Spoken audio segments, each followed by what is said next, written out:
welcome to Wildside Fishing Fly Tying Videos. Today we're going to tie a bob fly. It's a modern classic from Scotland. It was devised by Scottish angler Stan Headley, and it's probably one of the most essential flies you should really have with you in the Highlands. Now we're going to tie it today in a size 10, and we're going to tie it in my favourite pattern for the hill lochs, which is going to be hare's ear with a summer deer wing. So we're going to start off, we've got a size 10 hook in the vise with black silk. We're going to go down the shank, tying it down as we go, and then we're going to give that a little trim. Very good. Now for this fly, we're going to give it a golden butt, which is coming round the bend. So we're going to use flat golden tinsel for this. Just catch it in. There we go. Now we're just going to tie this around the bend once, twice. I mean, you can give this 3 or 4 or 5 turns maybe. Just be careful to avoid the point of the hook when you come around. And once you get to the bottom, just start twisting the other way like I'm doing here. Bring it back up and wrap it around where you started off. So bring the silk back down again. And we're just going to catch this over with a lock and turn,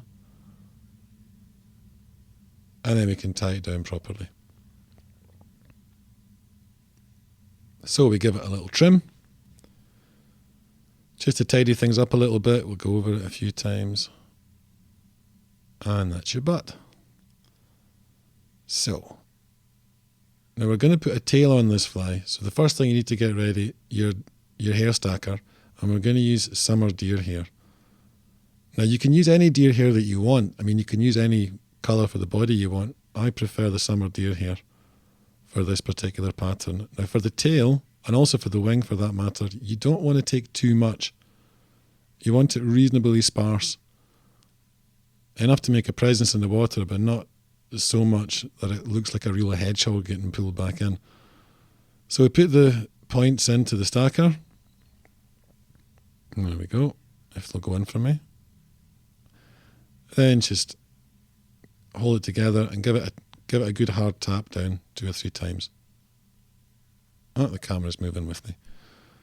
Pull it out nice and gently, and there we have the hair all stacked up together. Just pull out the loose ends that have fallen down. Pull it out and then grab it. Now just check they're all lined up. A little bit of fluff there we can take out. Now we're going to trim this. I mean, obviously it's far too long to tie in just now. So with your scissors, give it a trim first. Then hold it at the other end, like so, and put it down in place where you want to put it. Now that's just about right. I mean, you want it maximum, maybe a centimetre over the back. Now, here we can see we've got a really long bit at the front, so we can give that a second trim.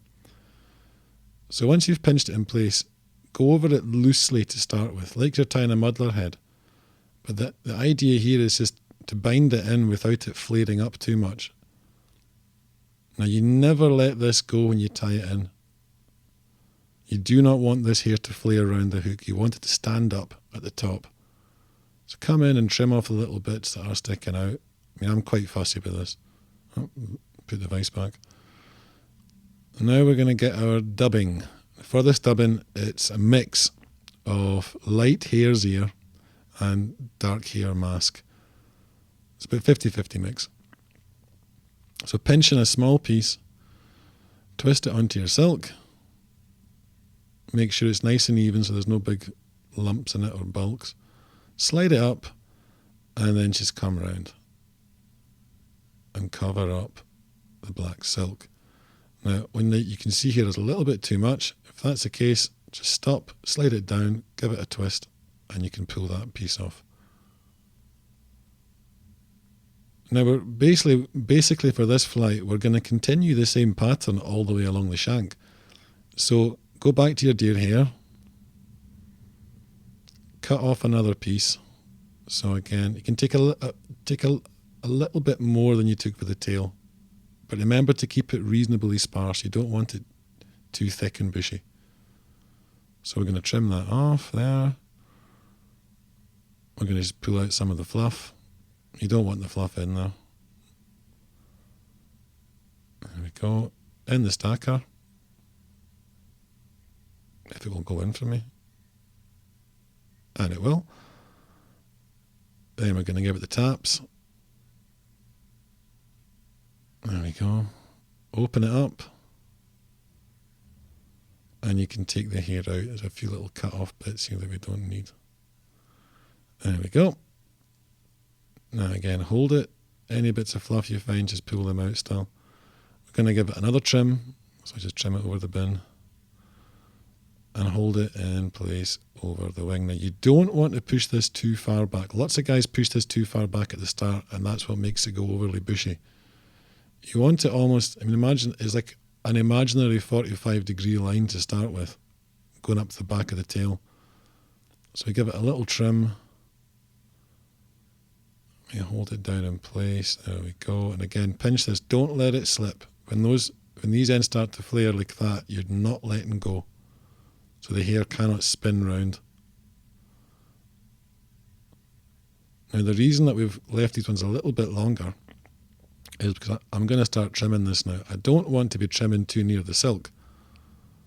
So do your looser turns first, then bring it forward. Let the hair flare up at the front and come back and tighten up. So when you come to trim, you're not trimming anywhere near the tightened silk. It just makes things a little bit faster and safer when you're tying this fly. Because there's nothing worse than cutting the silk doing this. So more dubbing. There we go. Pinch it, spin it on. And as before, for the tail, we're just going to spin this on. Now the idea behind this fly is almost like it's making like a Mohican haircut all the way along the shank. So it's going to be another wing. That's about, yeah, here we go, world record fly tying attempt. And dubbing, another wing, more dubbing, another wing, and the final little thin bit of dubbing on, and it leaves you this thin Mohican hair wing all the way along. Now at the head, we're going to give this a soft cock hackle. Now you can use a hen hackle for this, you can use any kind of hackle you want really. For this particular pattern, this is a soft ginger cock hackle, and it just seems to work the best for me. So tie it down, trim off the stalk, there we go. Make sure it's in place. We'll get the pliers on the end of the hackle. Just bring the silk down to the front where we need it. And we're going to wrap this round, and as we come, we're just going to pull the fibres back as we go around to stop them trapping on top of each other. Pull them back, another turn, and keep on going. The idea behind this hackle, you want it reasonably long and leggy. So we just tie it in now, round the back, and then once round the front again. Pull up the point, and we're going to snip it off. Now we're going to keep that point in the pliers because we're going to use it later. So now we just pull all the fibres back between the finger and thumb, and we start to make a head. And this just forces the majority of the fibres backwards. So tidy up your head. And there we go. Oh, we just bumped the silk off. Put it back on again. There we go. So that's pretty much the finished fly. We're going to get the whip finish tool out again from the Stone Age.